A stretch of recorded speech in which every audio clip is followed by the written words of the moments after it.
Mark chapter 11. When they came near to Jerusalem, to Bethphage and Bethany, at the Mount of Olives, he sent 2 of his disciples and said to them, "Go your way into the village that is opposite you.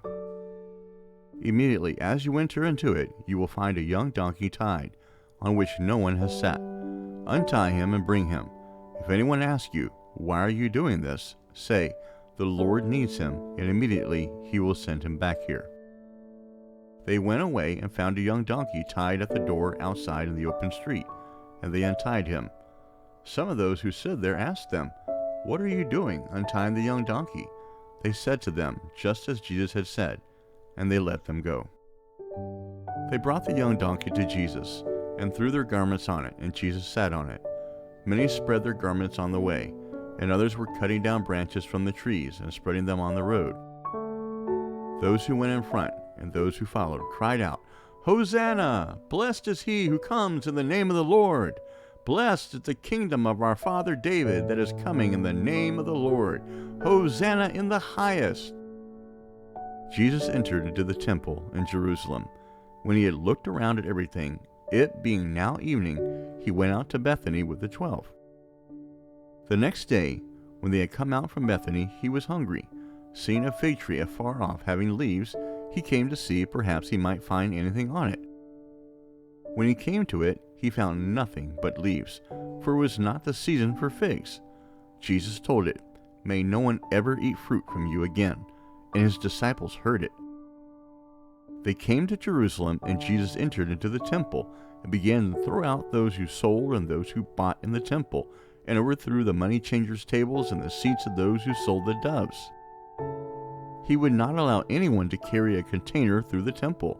He taught, saying to them, "Isn't it written, 'My house will be called a house of prayer for all the nations'? But you have made it a den of robbers." The chief priests and the scribes heard it, and sought how they might destroy him, for they feared him, because all the multitude was astonished at his teaching. When evening came, he went out of the city. As they passed by in the morning, they saw the fig tree withered away from the roots. Peter, remembering, said to him, "Rabbi, look, the fig tree which you cursed has withered away." Jesus answered them, "Have faith in God, for most certainly I tell you, whoever may tell this mountain, 'Be taken up and cast into the sea,' and doesn't doubt in his heart, but believes that what he says is happening, he shall have whatever he says.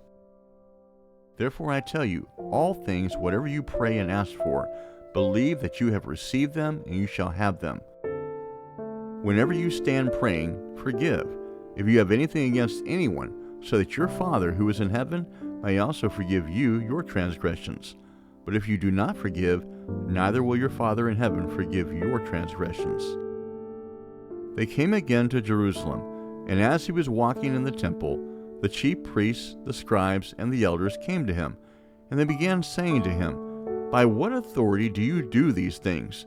Or who gave you this authority to do these things?" Jesus said to them, "I will ask you one question.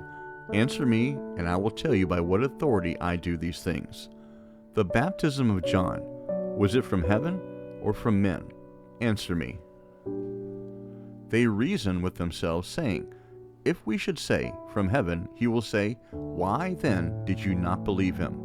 If we should say, 'From men,' they feared the people, for all held John to really be a prophet." They answered Jesus, "We don't know." Jesus said to them, "Neither do I tell you by what authority I do these things."